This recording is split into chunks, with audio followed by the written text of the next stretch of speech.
Uh, Good morning, everyone, and thank you for joining us today. Welcome to the Opportunities for U.S. Smart Grid Suppliers in Africa webinar sponsored by the United States Agency for International Development, USAID. I'm Matthew Ogonowski, and I work on clean energy at the USAID Washington office. This webinar is the second in a series of events designed to assist U.S. companies interested in accessing developing country markets for renewable energy and smart grid technologies and services. The series is organized by the USAID-funded Climate Economic Analysis for Development, Investment, and Resilience, or CEADIR activity. The first event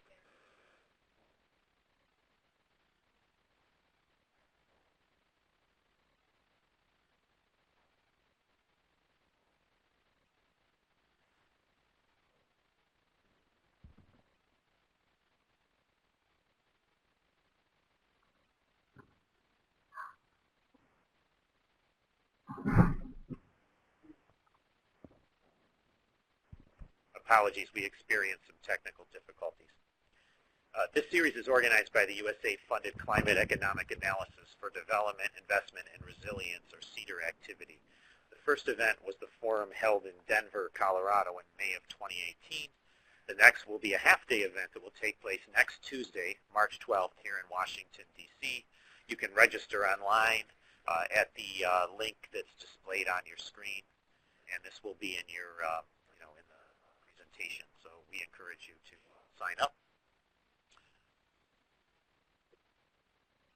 Next, I want to just quickly go through the agenda. After my introduction, we'll have a session on market demand for smart grid products and solutions in Africa with three of my U.S. government partners, Raul Flores from USAID, Victoria Gunderson from the Department of Commerce International Trade Administration, West Africa's market. Then we'll talk about West Africa's market potential for, for smart grids, and we're privileged to have Omar Dia. He's the Division Director, Market System Operation in the West Africa Power Pool, and Frederick Okong he's Principal Electric Engineer from Gridco in Ghana. And then finally, we'll get the private sector perspective and we'll have John Kadenda talking about mini-grid technologies in Africa. He's the Director of Software Platforms and Power Gen Renewable Energy.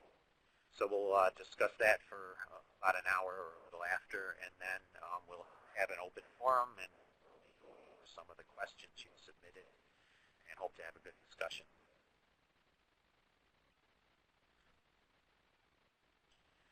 So on behalf of USAID, I want to thank you all for your participation. We're very grateful to the speakers who have volunteered their time to share their insights today, including our industry colleagues joining us from Africa and our U.S. government partners, who I want to recognize have also assisted us with developing this webinar.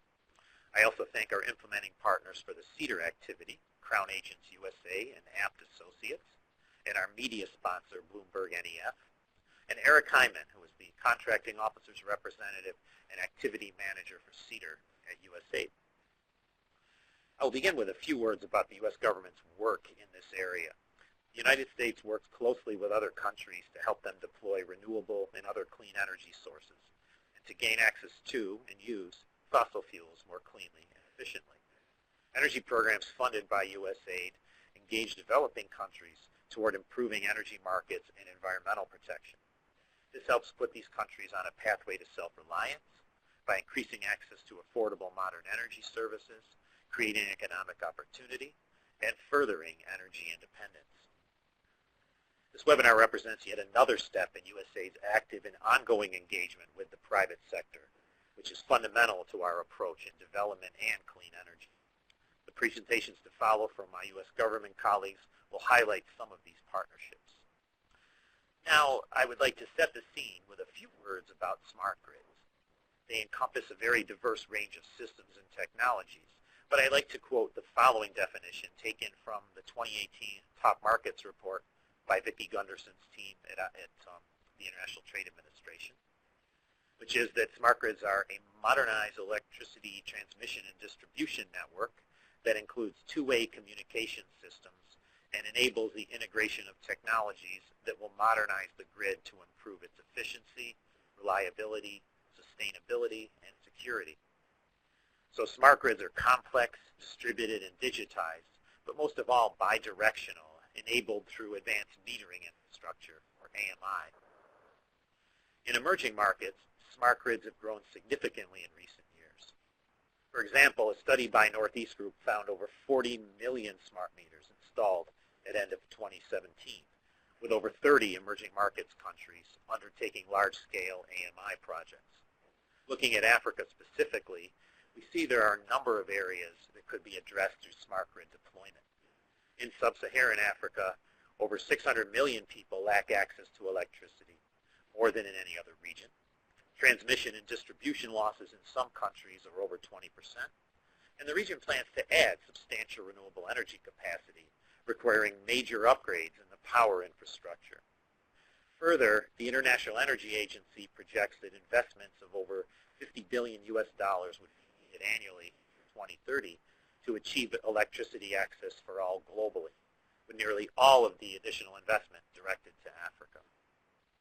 So Africa holds great opportunities for smart grids and the private sector.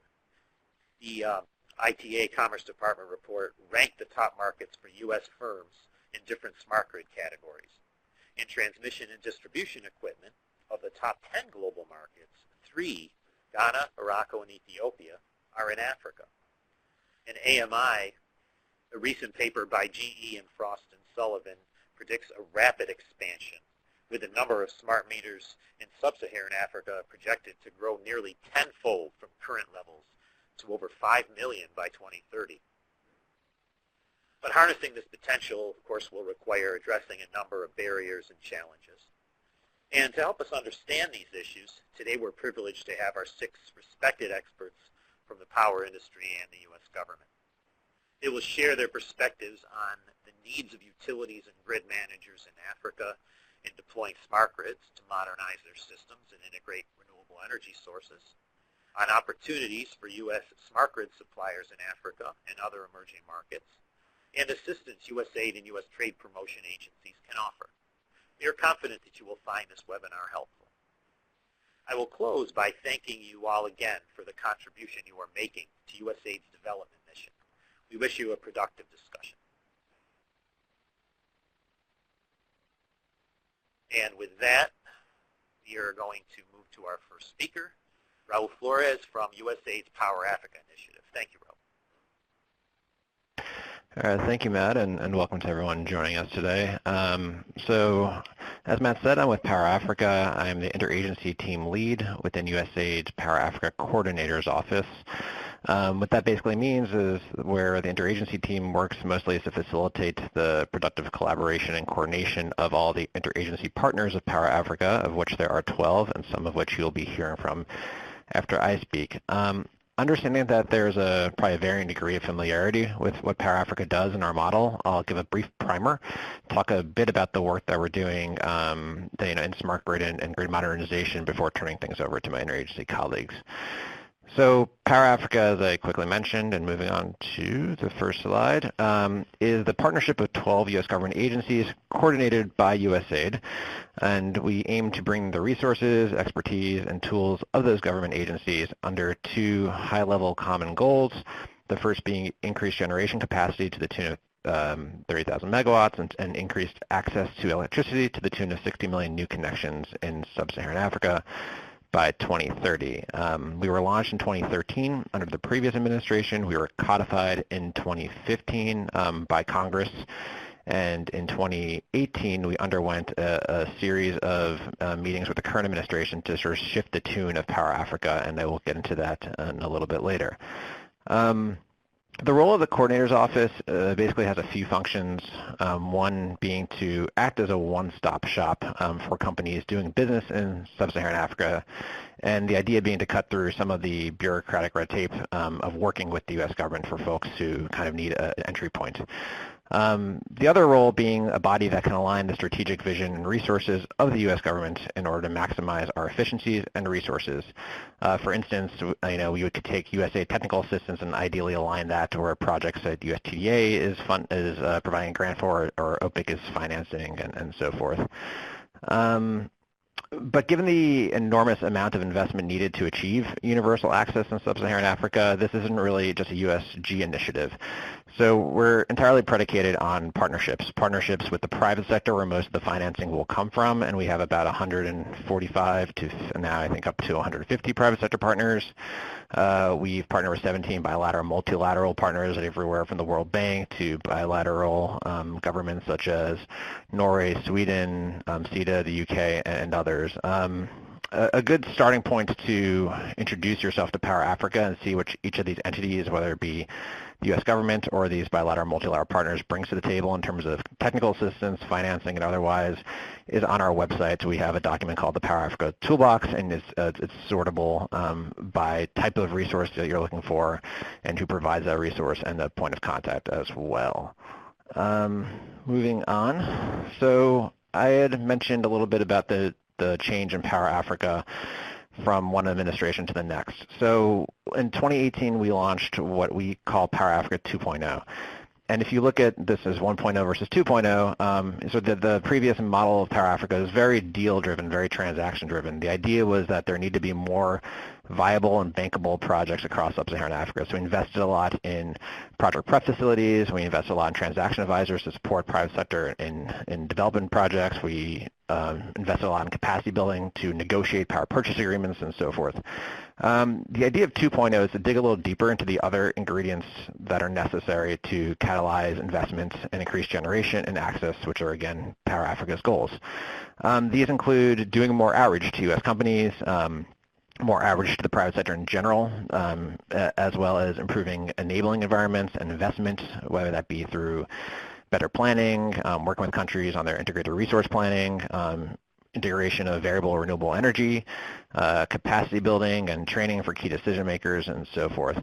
And this is where the idea of something like this webinar comes in for us, is that we see greater modernization and reaching out to U.S. companies and utilizing their strengths to help further strengthen utilities, strengthen transmission and distribution networks. So that's kind of where we're coming from when we talk about 1.0 versus 2.0. So moving on to the next slide. If we look specifically at smart grids, I mentioned that we see great opportunity for further support under Power Africa 2.0, especially with U.S. companies who have advanced technological solutions. Part of the Power Africa Toolbox, we talk about the work that Vicki and David are doing with the USTDA and Department of Commerce. I'll let them get a little bit more into the project details of their agencies. But looking outside of that, I would say that there's a couple areas that you'll see Power Africa play into when it comes to grid modernization. One being MCC compacts. I think some of you, and probably most of you, are familiar with the current power compacts and existing power compacts. But if you look at countries like Malawi, Benin, and Ghana, whenever you do see a focused compact, there's likely to be upgraded distribution control centers, hardware and software upgrades, installation of advanced SCADA systems, and modernized utility operations to improve collections and reduce losses and outages. The other part on the technical assistance side from USAID, we've done a lot of work in various markets to do kind of similar work and working with utilities and distribution companies. For instance, in Uganda, we're supporting Uganda's largest distribution utility to improve its reliability through system mapping and software integration. We also have a contract with the National Rural Electric Cooperative Association, which is providing training to 5 distribution companies in Uganda.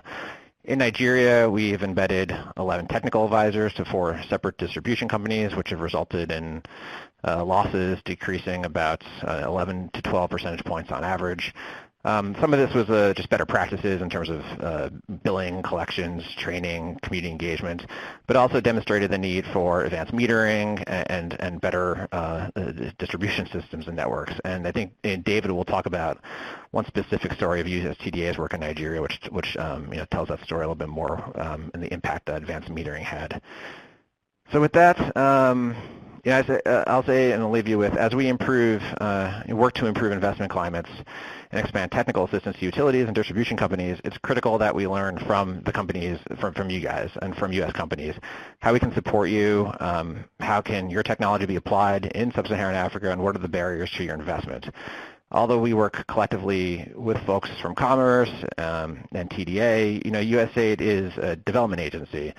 And we're working to improve the institutional knowledge of our foreign service officers and our advisors so that we're positioning U.S. companies to be successful in sub-Saharan Africa. And thank you for your time, and after all this, I'm happy to answer any questions. Great.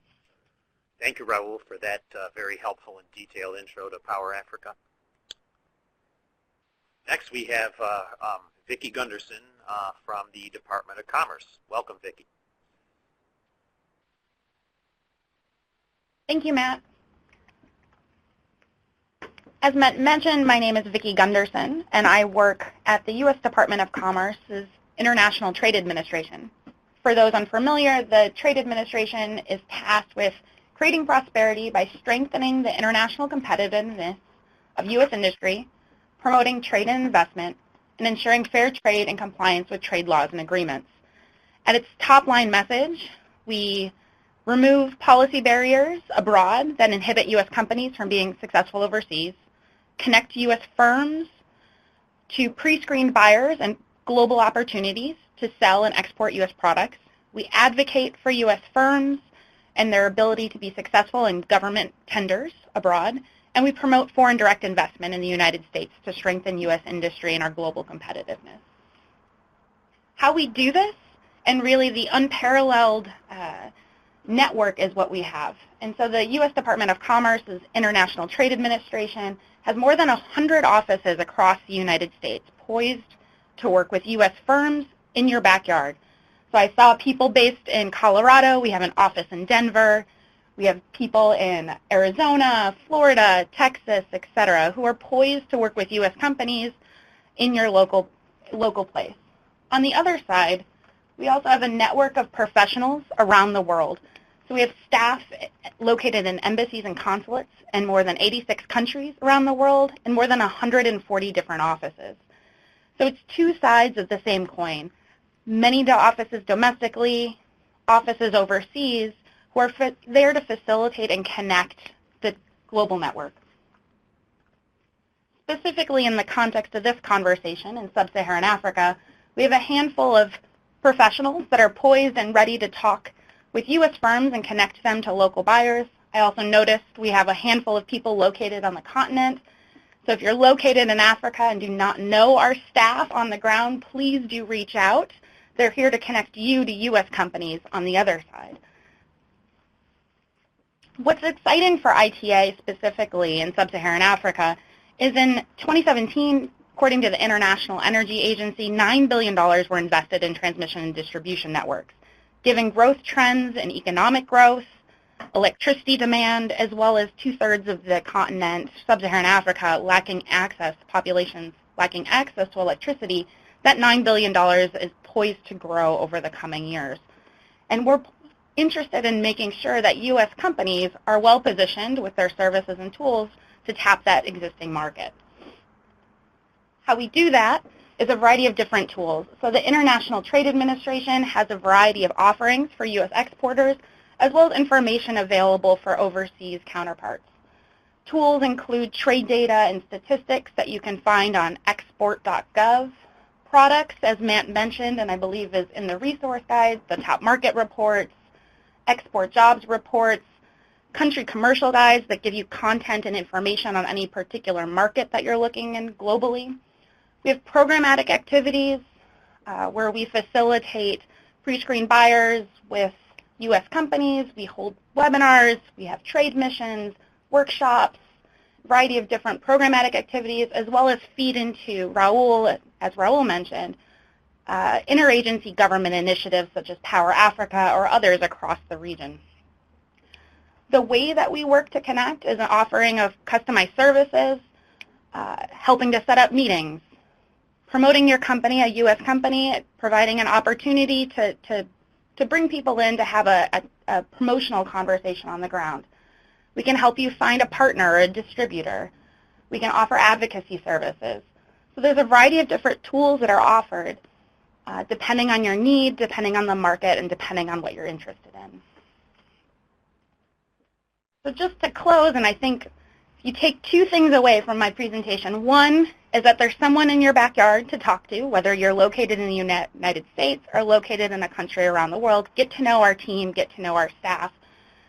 There's lots of opportunity, and they can connect you to opportunities such as these 4 upcoming events. So these are 4 events that are happening whether in the United States or in sub-Saharan Africa, where U.S. companies and sub-Saharan African buyers, utilities, government officials can connect, meet, and facilitate a dialogue to see if the products and services and the solutions that are required meet a mutually beneficial agreement. So if you're interested in learning more about PowerGen Africa, where we're running a series of events in Cape Town in May, or interested in traveling to the United States or be at one of these trade shows, Solar Power International or PowerGen International later this year, where we're running our International Buyers Program, or save the date for Discover Global Markets, an event tailored specifically for U.S. companies to learn more about opportunities in the Middle East and Africa, be in Houston. You can contact me, or visit export.gov to learn more, and we'd be happy to help you. Thanks so much. Great. Thank you, Vicki, for that introduction to ITA. I just want to mention before I go on that a number of questions have, the audience, you've been asking a lot of good questions, and we appreciate that. Also, a number of you have asked how you can get more information. And in addition to the slides you're seeing, we have a resource slide at the end that you'll have access to, which will list all the websites and links to the agencies, to the U.S. government resources. So now we want to move to David Raposo from the U.S. Trade and Development Agency. Thank you, David. And thank you, Matt, and also thank you to the U.S. Agency for International Development for sponsoring this webinar and for giving USTDA an opportunity to provide a profile of our agency. A moment ago, Vicki described the role of the International Trade Administration in creating prosperity and helping U.S. businesses succeed in foreign markets. My agency, the U.S. Trade and Development Agency, or USTDA, is similar in many ways. At USTDA, we have a unique suite of tools which we believe can help empower U.S. businesses to be successful in emerging markets, while at the same time bringing priority infrastructure projects to fruition in those same marketplaces. So first, a bit about us. And I'll advance the slide. Great. I'll describe USTDA at a high level, and then I'll describe just a couple of the tools that we use. First, USTDA is a small and independent federal government agency, and our mandate is to link U.S. businesses to global infrastructure opportunities. A moment ago, Raul mentioned the 12 interagency partners which comprise Power Africa. We're very proud to be a part of that interagency effort as one of those 12 partners. And I should say that nearly 50% of our program funds in recent years have gone to African marketplaces. We have offices in Lagos, in Johannesburg, and also in Accra. However, although this conversation will be Africa-focused, I should note that we're active in emerging markets all over the world.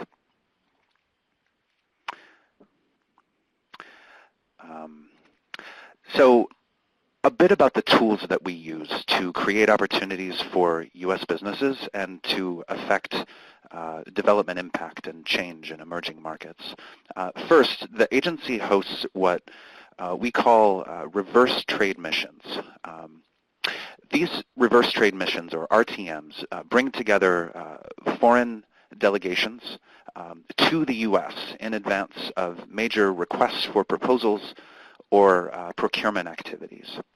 These delegations travel around the country with USTDA, and we introduce them to the CEOs and thought leaders who we consider to be driving innovation in the U.S. We tour factory floors and see built infrastructure with these foreign delegations so that procurement officials can get a hands-on understanding of the virtue of U.S. enterprise. I encourage everyone on the call today to check out our list of upcoming RTMs at the following website. It's ustda.gov/RTMs. events. We most recently had a smart grid-oriented reverse trade mission in the early fall of 2018. And upcoming similar events are in the planning stages. If you're interested in participating in one of these events, consider registering to attend what we call the business briefing. Business briefings are one-day mini conferences, often hosted in Washington, D.C., but not always, which convene all of the delegates, provide a day-long forum for those delegates to provide presentations, to deliver information about upcoming procurements, and to provide tender timelines and information about financing.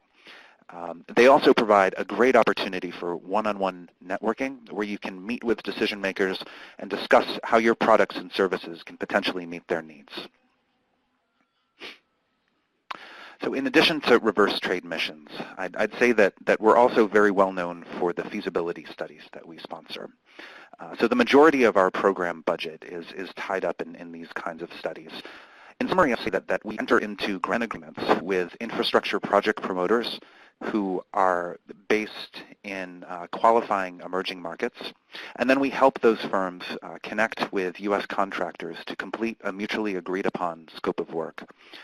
The technical assistance always accrues to the project developer, but the funds always accrue to a U.S.-based contractor. So it's a different model of foreign assistance. I'll provide just one example. In Port Harcourt, Nigeria right now, we're presently conducting feasibility of a novel two-way prepaid electric metering system manufactured here in Virginia by a Washington, D.C. based company called SparkMeter. Last summer, with funding from USTDA, SparkMeter deployed several hundred of their novel meters in a low-income community in the service territory of the Port Harcourt Distribution Utility. So right away, the Port Harcourt Distribution Utility observed higher revenue, higher collections as a result of this deployment.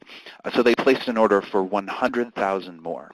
Right now, the SparkMeter team is in the process of raising capital to fulfill this order, and we're proud to be a small part of the success that they've achieved. We're always open to reviewing proposals for feasibility studies that can lead to development impact, just like SparkMeter has achieved development impact in emerging markets, and also opportunities for U.S. manufacturers. If you have a question about a specific opportunity, I'll be happy to be your first point of contact and to help you think it through. I've unfortunately lost my network connection, so I'm unable to advance to the next slide. But what I'll say is that USTDA has been in the business of providing feasibility studies and sponsoring reverse trade missions since the early 1990s. And we feel that we've gotten really good at converting our congressionally appropriated funds into opportunities for U.S. businesses. To underscore that point, I wanted to share just a little bit of data with you. I'm most proud of what we refer to as our export multiplier, which represents that for each dollar that the U.S. Congress entrusts to us, we're able to realize $104 in attributable and additional U.S. exports as a result. If you're contemplating developing some kind of proposal for USTDA, keep this figure in mind. We don't always need to see this kind of a return on our investment, but the export multiplier is something that we always have top of mind when we're reviewing potential opportunities to engage in new grants. So thanks again for joining this webinar, and I would certainly welcome any questions that any of you have during the question and answer period.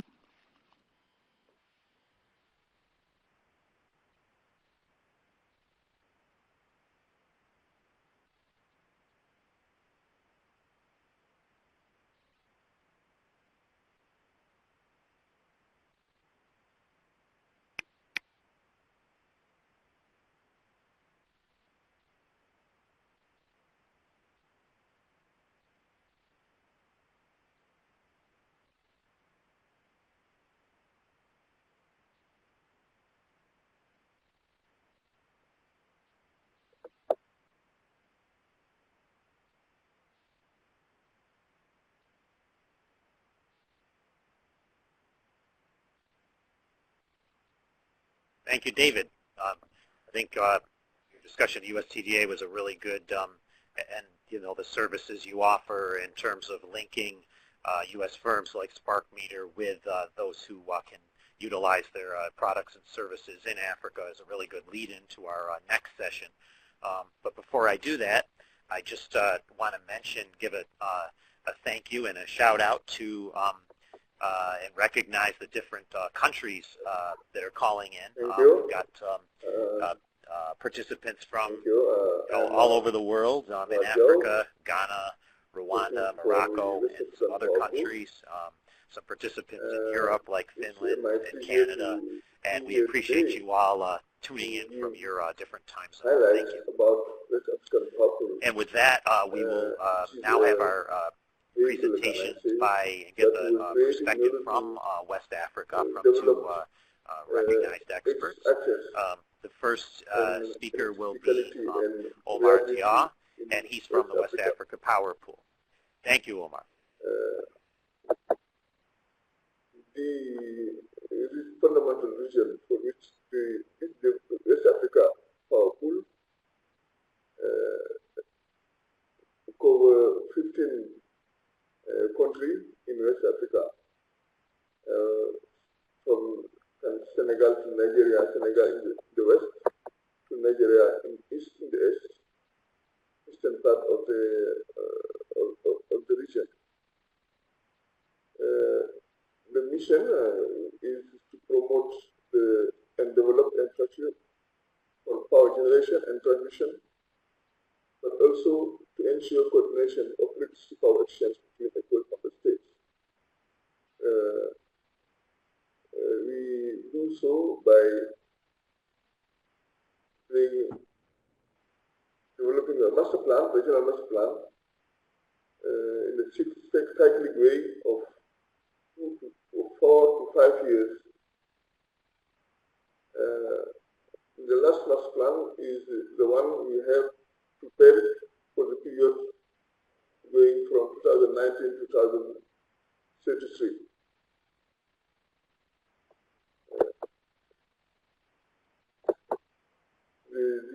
As we explained here, the main reason for which the Western Sudan Power was set up is to solve three main problems. We see that we have in this West African region abundant energy resources. We have oil, gas, wind, solar, and we have, despite the fact that we have insufficient supply of power. So we created the West African Power Pool as an operation instrument between the 15 African states in order to together develop our generation means and also the transmission grid.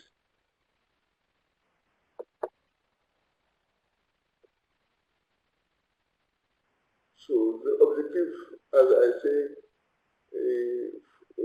is to harmonize the different rules, trading rules, operation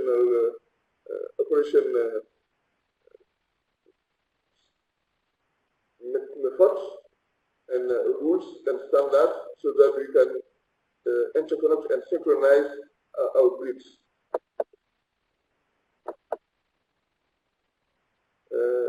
Synchronize our grids, interconnect our systems in order to create a regional electricity market. Regional electricity market. To have that, we need to establish governance documents to create and implement an information and coordination center. Is required infrastructure as software and also telecommunication means and smart meters. Also, we need to exchange daily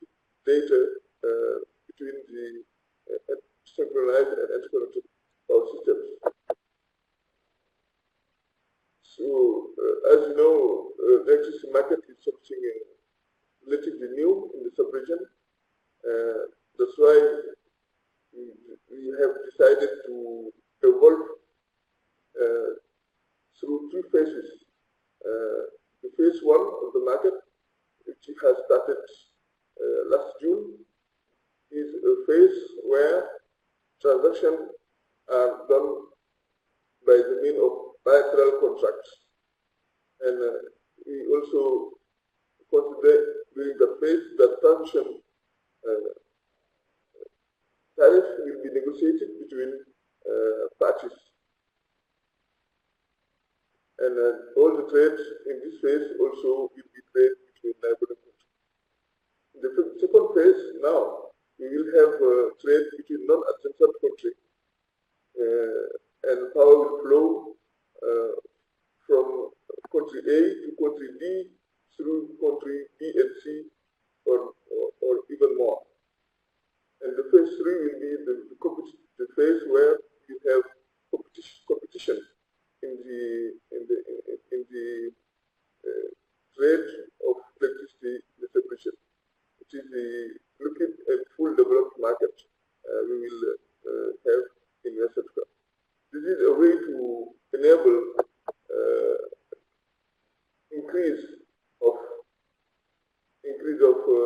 power exchange in West Africa, and also allow private company to come to build generation company, power plant, and so on, and to trade power inside Africa, increasing the supply, the supply of power, availability of power in West Africa. Thank you very much. It is just a highlight on what can be done in West Africa. Thank you very much.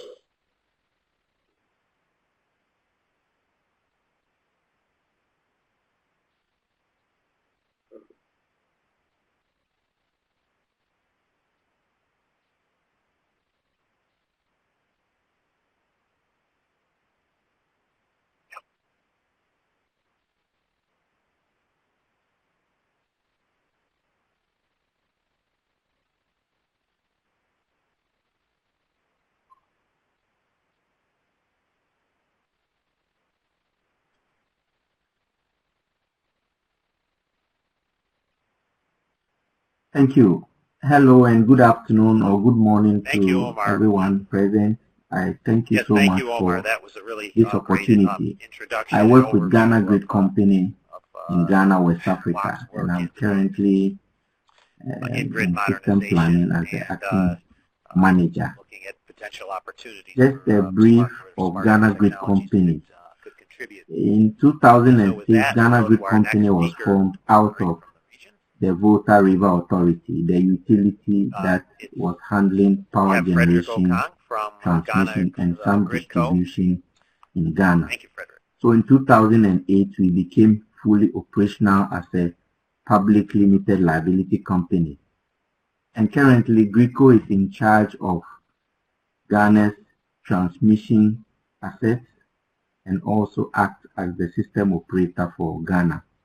We are a member of the West African Power Pool, as we just heard a presentation from the WAP representative, and we have about 27 bulk customers who take bulk power from us as we have transmitted them from various generation centers. We have a number of generators, but they primarily belong to about 9 owners in Ghana. Notable among them is the Akosombo hydroelectric plant, and then we have the Abuazi thermal plant, which is an enclave for power plants, currently almost 1,000 megawatts, and it's supposed to go up to more than 2,000 megawatts in the medium term. So this is just a picture of how GRIDCO looks like in the supply of electricity in Ghana. We take power from generating stations across the country, and we transmit to bulk customers. We transmit from 69 kV to 330 kV. and we have a network that cuts across the whole of the country, Ghana. A little bit information about Ghana's power system. The transmission lines that we have currently are predominantly 161 kV lines over 5,000 kilometers, and then we have 69 kV in the eastern part of the country, and then we have 225 kV. These are interconnection lines with Côte d'Ivoire and Burkina. And then we have a 330 kV in the south of the country connecting Abuazi thermal plant to Tema. And then we have another 330 kV line taking off from Tema to Togo, Benin to interconnect in the West Africa region. Our peak load is currently almost 2,700 megawatts, and we have almost a double of that in installed capacity. We have about 64 substations in Ghana, and as I mentioned earlier, our current interconnections are with Côte d'Ivoire at 225 kV, Togo, Benin, we have a 161 kV and a 330 kV, which will be operational anytime soon. Then we also have a 225 kV interconnection, which is currently in operation, and we are exporting about 60 megawatts on the average to Burkina Faso. In order to help export power to Burkina Faso, GRIDCO is constructing a 330 kV line from the Abuazi thermal plant in the west through Kumasi, Kintampo, Tamale, and then to Bolgatanga. And this line is being developed in phases. Currently, the Abuazi to Kumasi part is near commissioning and will be commissioned by April 2019, and the rest will be commissioned before the year ends. That's about our substations and transmission lines. Talking about smart grid development in Ghana, we have 15% of our substations which are fully automated, but before that we had a SCADA system which is fully functional, and that is what we use to control our network. We have real-time data and information on our system. And then last year we developed a pilot smart grid direct load control system, which we are currently studying to see how we can deploy it across the country. And then we also have a telemetry project, which is not completed yet, but for now it's functional, and we use it to study our system and take data from it to see how our system is performing in most substations. During the early 70s and 80s, most of our transmission lines were constructed without fiber optic lines on them. And so for now, we are trying to bring fiber on those transmission lines to help us with communication and smart grid initiatives. Talking about projects, for Ghana Grid Company, we have a number of projects that we need support and funding for. The main one is the 330 kV Accra to Kumasi transmission line. We are almost completing the feasibility study. It's over 220 kilometers of 330 kV transmission line to connect the two biggest load centers in Ghana, Accra and Kumasi.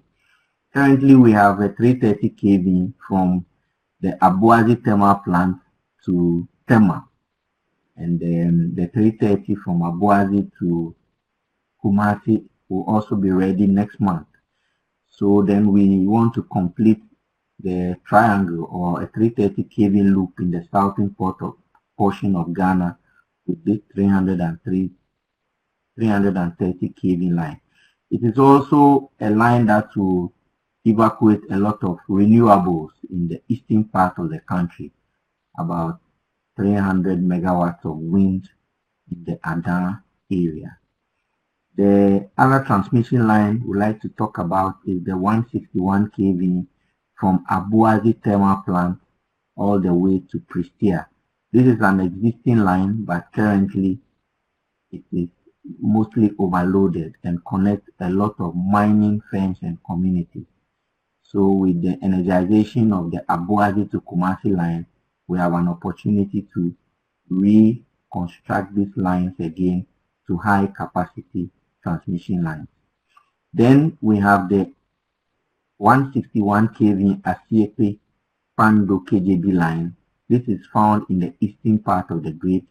We have a feasibility study which was done with the kind support of USAID, and we are very grateful to them. These reports, the USAID report and the Abuazi Takrady Pristia report, which was done in-house, is available to participants. They can download them and see how they can be of assistance.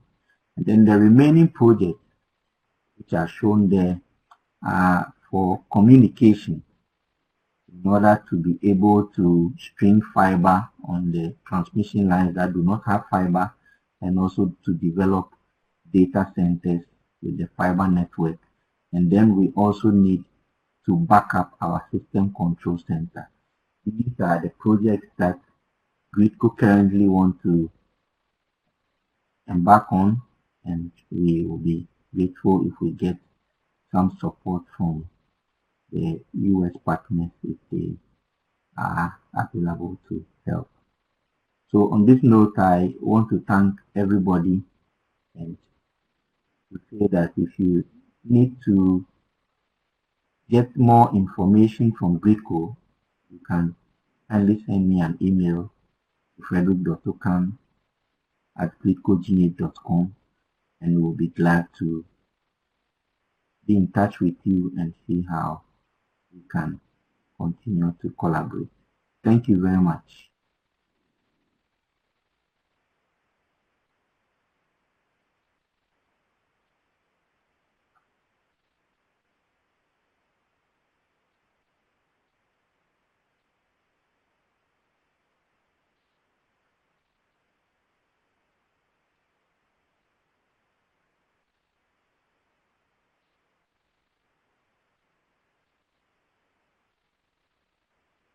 Thank you.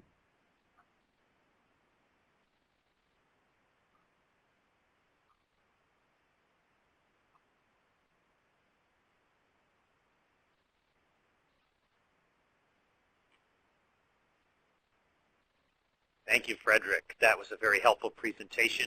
Thanks. It was nice to see not only the advances that Ghana has made in information technology, data systems, and other smart grid systems, but also to have you lay out, what your plans are going forward, and I'm sure that'll be, an area where more than 7 countries across Africa. Following up with you.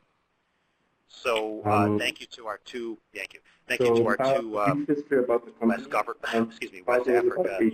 presenters. And now for our last presentation, we're going to get a private sector perspective as I mentioned, it's headquartered in Kenya, and Nairobi. Power Gen Renewable Energy. Thank you. We've built over a megawatt of distributed solar across multiple mini-grids, both for ourselves and for third-party clients, as well as 3 megawatt hours of battery storage. That's been mostly over the last 3 years, and are growing quite fast over the next couple of years. We provide engineering, procurement, and construction services to commercial and industrial clients across Africa, as well as to other mini-grid developers in the region. And we work with a number of partners, including Unilever, Philips, and the US government to execute our projects. Over the last 5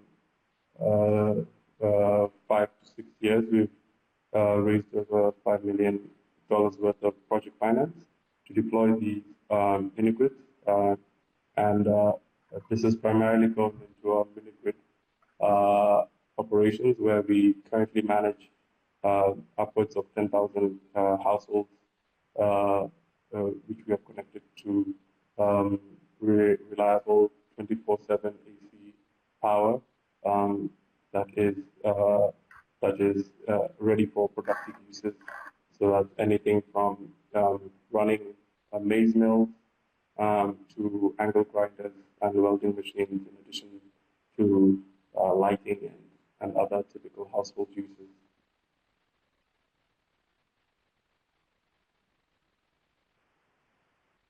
So the thinking behind why we chose to enter this sector is anchored in our vision of how we see the global energy system evolving. We believe that the global energy system is changing, and our job as PowerGen is to accelerate that change in Africa by moving towards various thematic areas. We see a number of technologies being at the base of this transformation, but at the end of the day, the main transitions that we see are from monodirectional grids to multi-directional grids, where you have generation distributed across a grid as opposed to centralized and then transmitted primarily through high voltage lines. We see a move from centralized grids to decentralized grids, where you have multiple islandable systems that are interconnected through a national network, but can operate independently if need be, increasing resilience and also enabling faster extension of access to electricity tools. And we see a shift from analog to digital, with digital technologies primarily being used to assist in cost reduction when it comes to operational management costs, as well as increasing the ability for teams to scale up their operations without necessarily scaling up their personnel counts to the same degree. So shift from carbon-based grids to decarbonized grids, and as a consequence, we primarily build solar-powered grids with embedded storage within them. And then we also see a transition from infrastructure-centric to customer-centric approaches to electrification. And as a consequence, we have a really customer-first ethos embedded in how we provide electricity. We are obsessive about delivering high-quality service to our customers and constantly measure the customer satisfaction ratings that we get from the customers that we serve. So moving away from primarily seeing our customers as ratepayers, but seeing them as entities that we want to have a deeper engagement with and go beyond just serving them with electrons, but work with them on items such as demand stimulation, increasing their capacity to use the power that we provide to them to really transform their lives. So a key question that has come up is how we assess the markets that we enter into. I mentioned that we have built grids across 7 African countries, but we have permanent operations in 4 African countries, the countries where we have our own managed grids as opposed to where we've built for other people. So those countries are Kenya and Tanzania in the east, and Nigeria and Sierra Leone in the west. And the question of how we decide on which markets within the continent to move on is really driven by 4 primary dimensions that we use to evaluate the suitability of a country for the mini-grids as a solution to access to electricity. The first dimension is regulation. We require clear and consistent regulation This is particularly important for us as micro utilities because we are building long-lived assets. We expect our mini-grids to be in place and functioning for a minimum of 25 years. And so that type of long-term horizon with regards to regulation is important. In addition, we look for markets that have regulations that provide for the potential for grid interconnection and flexible trial setting. All the mini-grids that we built are built in grid interconnection ready, meaning the materials, the inverters, the battery systems that we put in place are all grid standard or better and are ready to essentially plug into a centralized grid transformer and act as a ready-made last mile distribution network for the national grid. And we think that this is key to a holistic view of energy access across Africa. We also look for markets where the regulation envisions a major role for mini-grids as a component of the national electrification strategy. The second dimension is funding, where we primarily look for markets that have clear, well-established results-based financing mechanisms that can help offset the cost of building mini-grid infrastructure.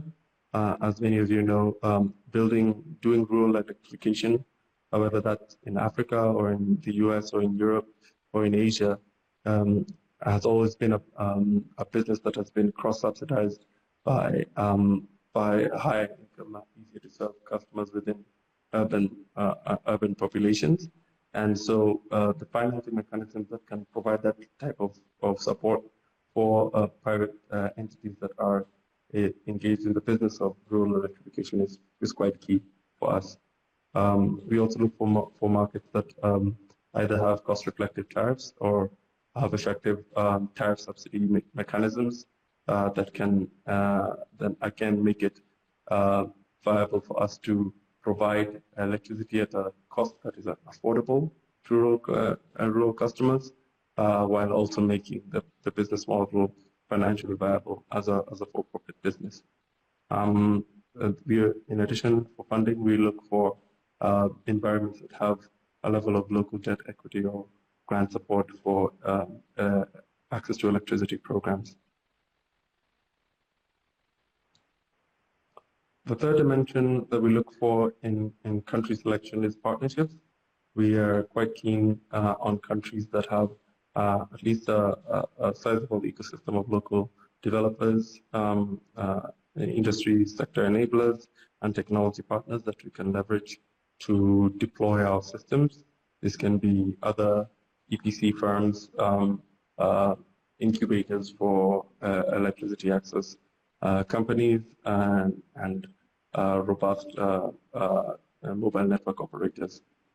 And then the fourth dimension is demographics, basically just assessing what the average rural income household looks like, what is the density of population distribution.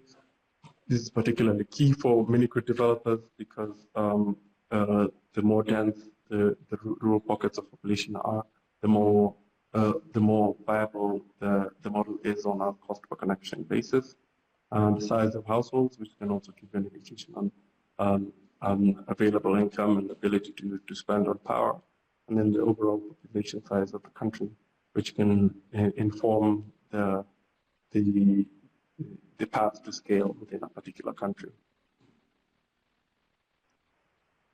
The second key question around the private mini-grid sector is what business models exist and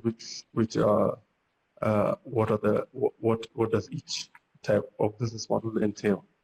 I divide the available business models, or the ones that we've seen on the ground, into four categories. The first is the pure developer model, where you are engaging primarily in site feasibility studies, identifying viable sites for mini-grid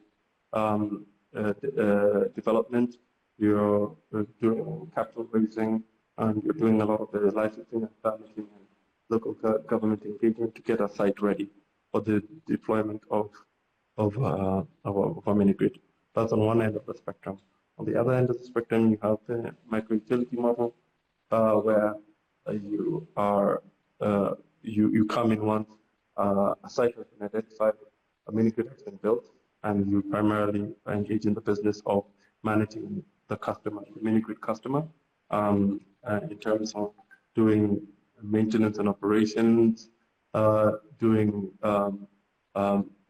bill collecting, doing grid monitoring, and associated services.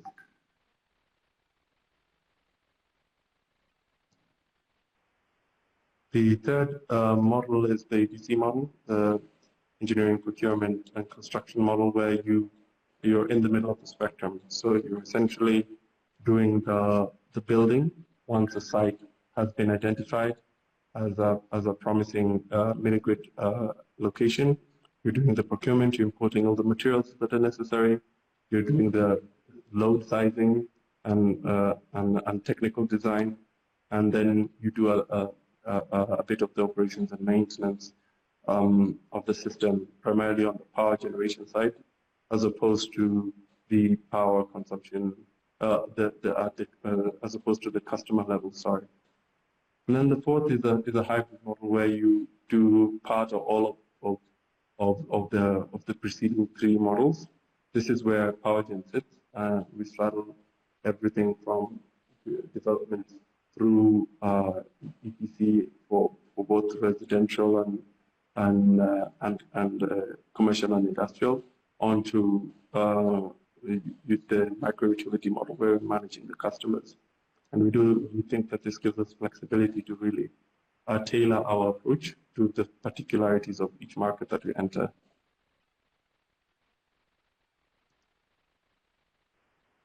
So that's it from me. That's my contact information in case somebody would like to reach out directly with additional questions. Thank you.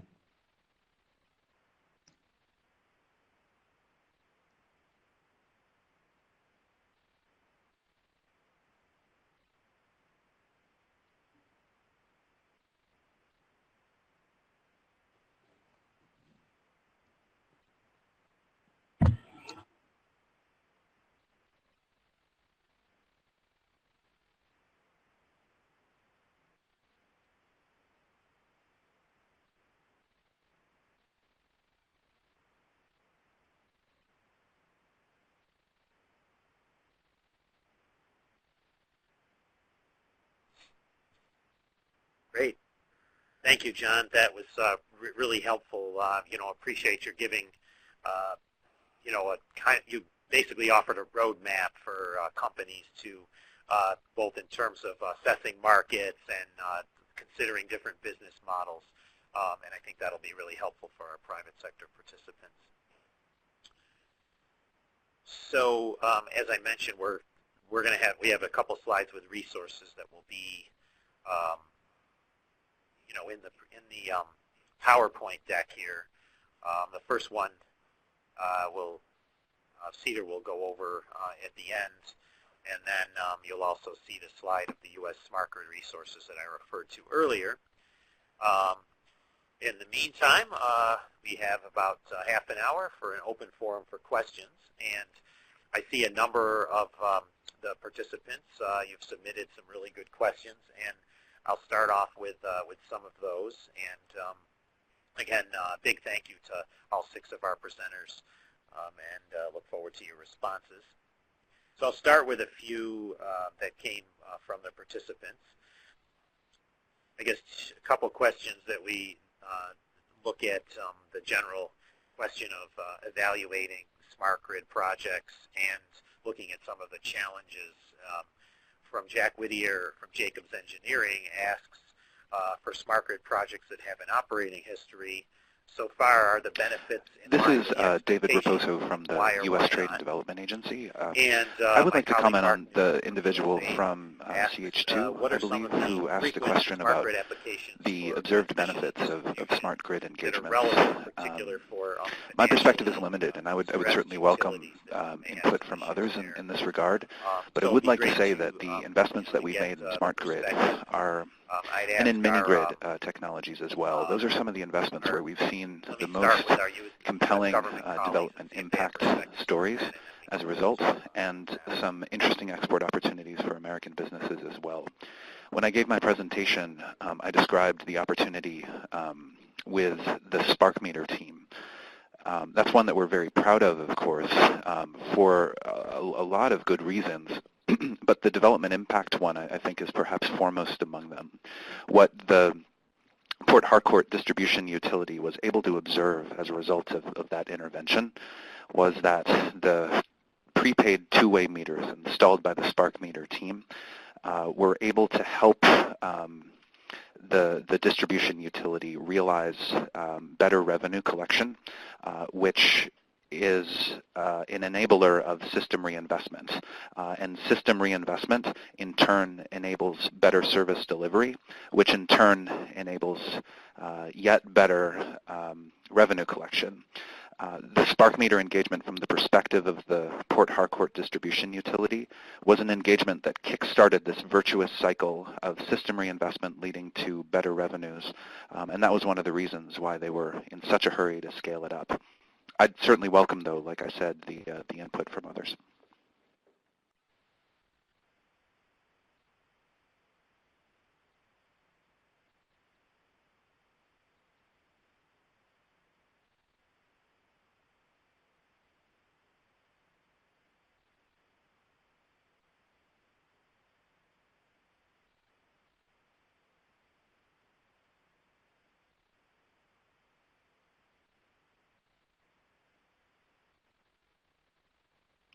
That's correct, Matt.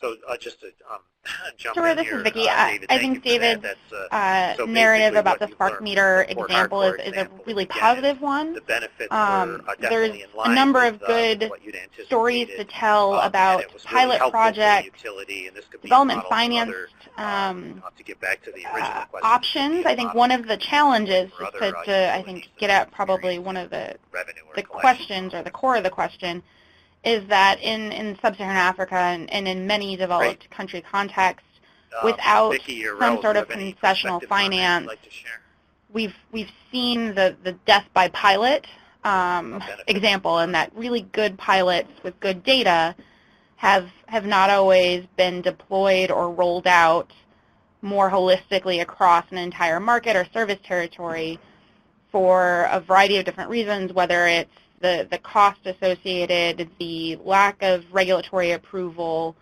or a whole host of other issues. And so there are some really nice positive narratives to tell, but I think on the flip side, and one of the challenges with the market is to ensure that a pilot can get rolled out, and to David's point, robust data collection, understanding the value, and doing that well documented is a best practice that we're seeing globally that warrants consideration, because without the documentation, it's been a struggle to move beyond the pilot phase.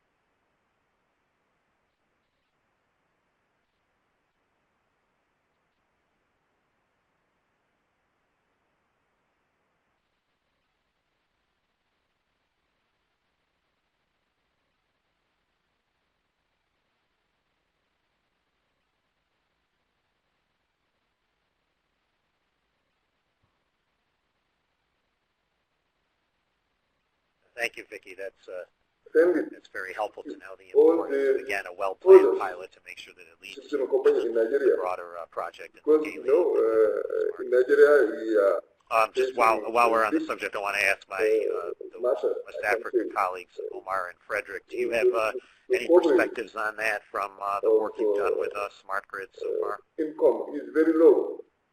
And such as the distribution company, which are private company now in Nigeria, distribution company are not taking the generative power to distribute to the other people. The only way, in some part of the country, even in the household, you don't have meters. So they just pay an amount based on the power installed devices in the house. So generation company in Nigeria are now looking for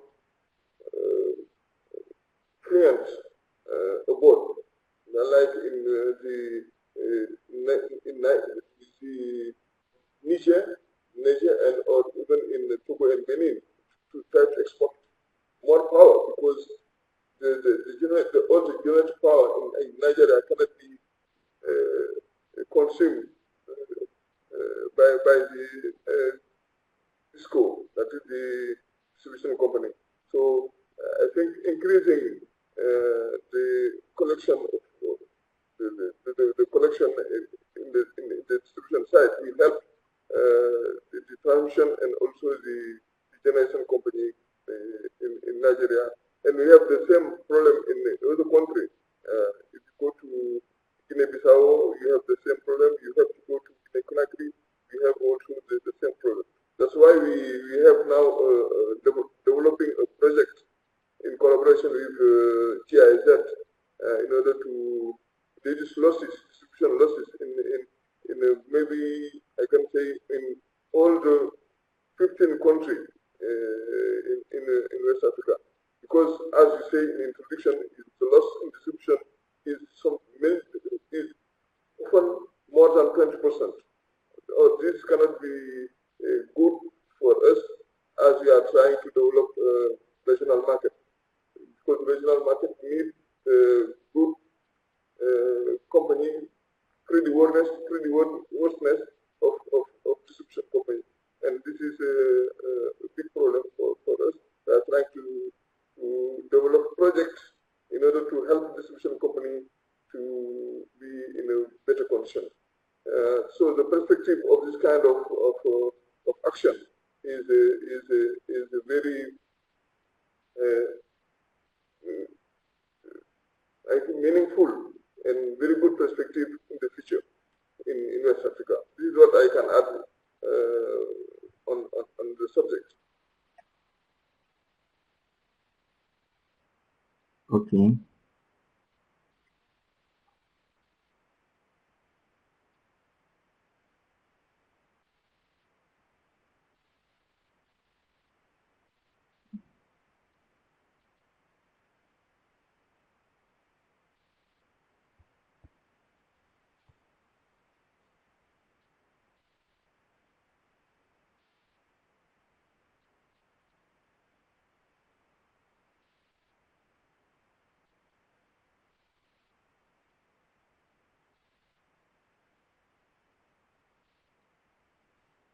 Thank you, Omar. That was very, very helpful.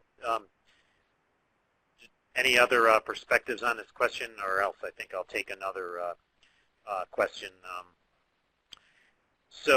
Yes, sure. Another question I wanted to put to John, looking at, again, your experience, PowerGen's experience, could you talk a little, your assessment was really helpful and a good overview, and I was wondering if you could give maybe one or two examples of, from your experience of some of the key barriers that U.S. firms encounter when they enter new markets in here, and what are some general lessons that new entrants into the markets should learn from the depth of local relationships that will set you up for a successful deployment of your project. This is especially important for us as developers who are putting in, long-lived assets. You don't just need the local community to buy into the vision for a year or two, or until the sale is made. You need them to be your partners on the ground for the next quarter century. And so spending a lot of time and investing in getting to know the local leadership, the village chiefs, the district administrators, all the way up to the responsible parties of the regulatory institutions of government is absolutely key to successful deployment, and will save you a lot of time and stress later on in the project when you are working through the permitting process and licensing and things like that. The second piece I would say is keeping a laser focus on cost, and by this I don't mean just the upfront cost and considering what is the cheapest cost to deploy the asset, but the lifetime cost of the asset, and really, striking at that fine balance between having quality products in the ground that will reduce the need for operations and maintenance, but also doing so at a cost that is able to handle the low revenue customers that you are going to encounter from the get-go. And then I think I would add a third piece around deeply engaging with your customers and walking up the energy ladder with your customers. And this again ties to being more than just an electricity supplier, but a partner of the community for development. I think that has been critical for us in our 7,000 household deployment in Kenya, which was logistically complex, but was really supported by the local administration because we are engaged with them, and it's been critical in the next major project that we are deploying in CEADIR, where we're doing 13,000 households across the country with deep support from the local governments in each of the areas where we are operating, as well as the regulatory personnel at the national level.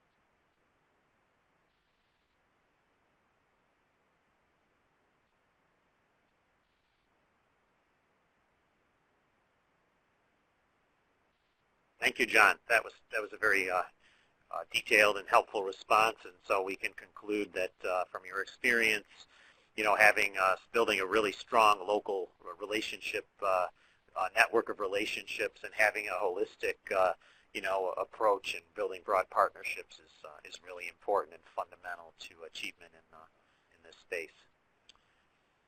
So I'm going to take another question.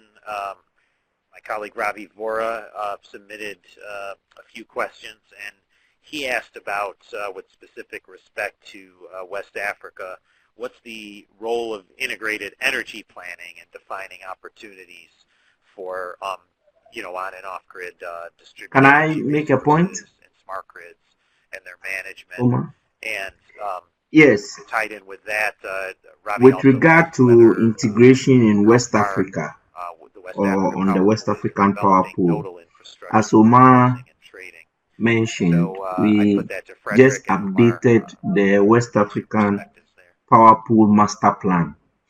And in the Master Plan, we have input from all the utilities who provided there are developmental plans to the West African Power Pool, and then through a consultant, we're able to study the power system from 2019 to about 2033. And this is to help us to integrate and make better use of the resources in West Africa to be able to generate electricity and transmit across the region. And then we also have synchronization studies, which are to help us synchronize the West African power pool in the blocks that we have, to be able to share and be able to transmit power across the region. So from my perspective and the little I know about the WAP, these are the initiatives that we have to be able to harness power from the region and be able to do business across countries in West Africa.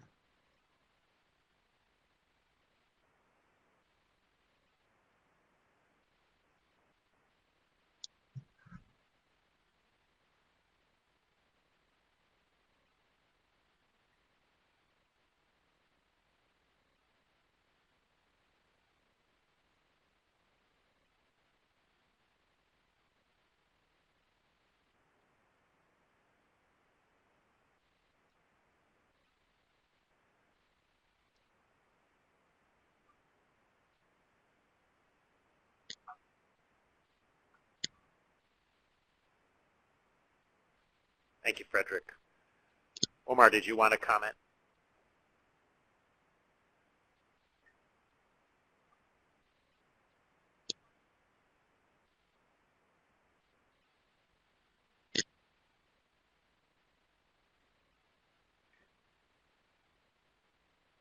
Matt, this is Vicki. I'll just reinforce a point made during the presentation that the International Trade Administration, so ITA, has staff across the United States, and I would encourage any U.S. firms, especially small to medium-sized enterprises that are interested in working in a particular market, but don't necessarily have the resources to embed and send staff overseas initially to leverage and talk to our domestic team of experts. And you can find their contact information and locate your local U.S.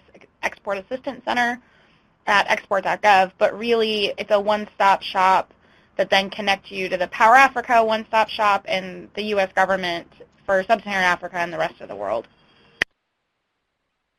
And to come off of that, this is Raul. There's a question about Power Africa partnership and what's required to do that. And I'm sorry. Maybe that's better. There's a question about Power Africa partnership and what's required to be a partner. And I would say that in order to work with us, you could just contact us. We're happy to connect you with the country teams. If you have specific projects, if you need market intelligence, we have folks on the ground. And we're also in a position where we're trying to learn from you guys on what it takes to be competitive in certain markets. So I don't think there's any sort of secret formula. It's just a matter of just getting in contact with our office. And we're doing more outreach domestically as well in terms of participating in, David mentioned the reverse trade missions. We'll be at Africa Utility Week as well with Vicki and her team. So I would just say that's, get in touch with us. And likewise, this is David Raposo again from USTDA. I'll be happy to serve as your first point of contact for whatever questions you might have about the different modalities of engaging with the agency. If I don't have the answer to your question, then the answer to that question is likely only a phone call away. So please reach out. I believe that my email address will be distributed, but in case it isn't, it's just DRIP as in Papa OSO at USTDA.gov.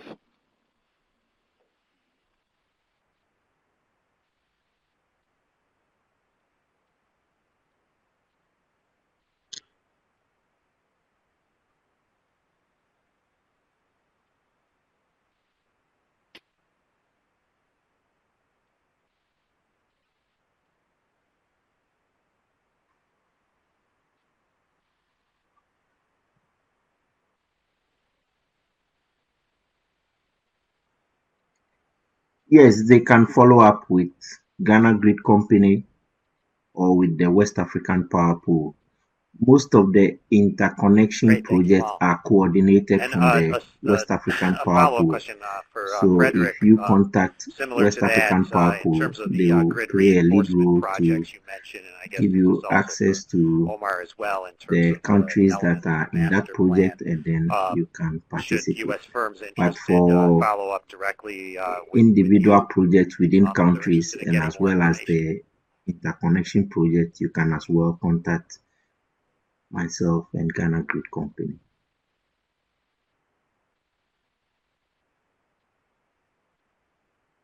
Thank you.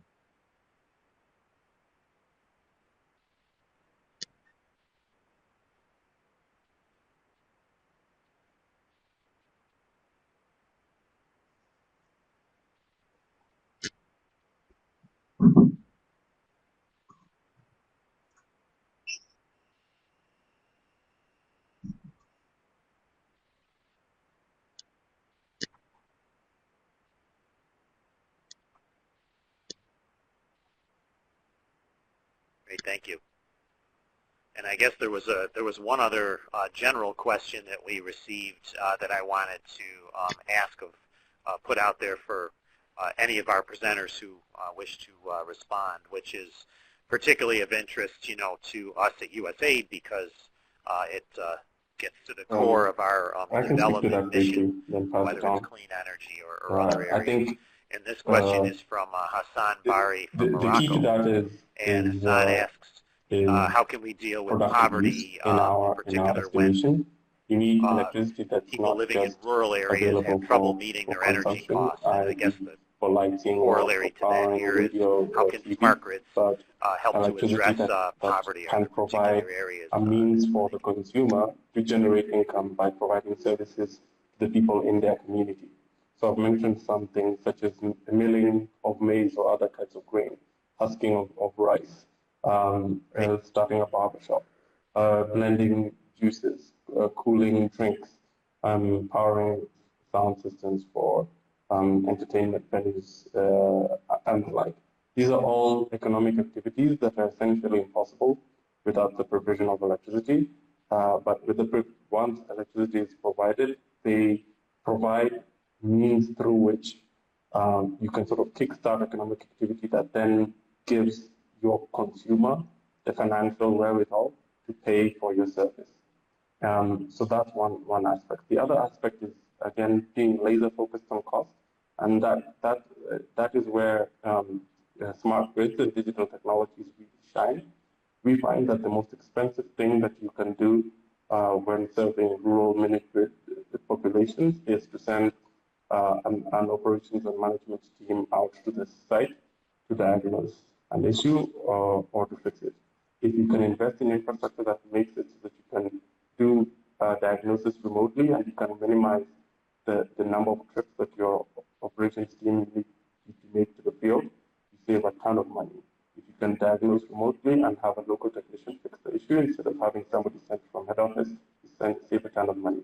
And these savings can then be translated into lower cost of service to your customers and therefore reduce the threshold of revenue that you need from each customer in order to serve them profitably.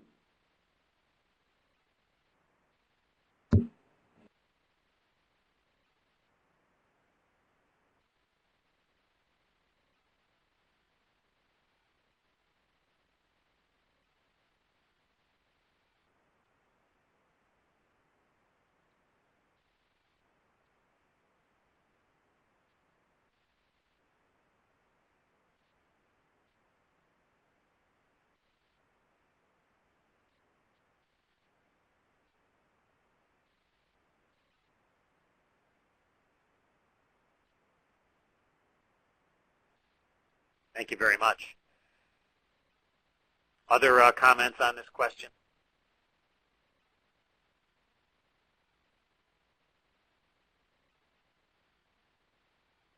I guess I'm particularly interested also in the question of smart grid technologies and job creation. No, Matt, just to thank you again for the opportunity to present and to talk a bit about USTDA.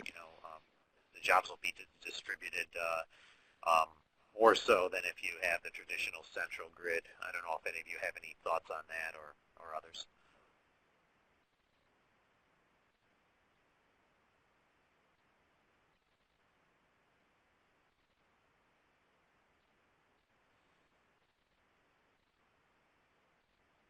U.S. government colleagues, anything to add on that?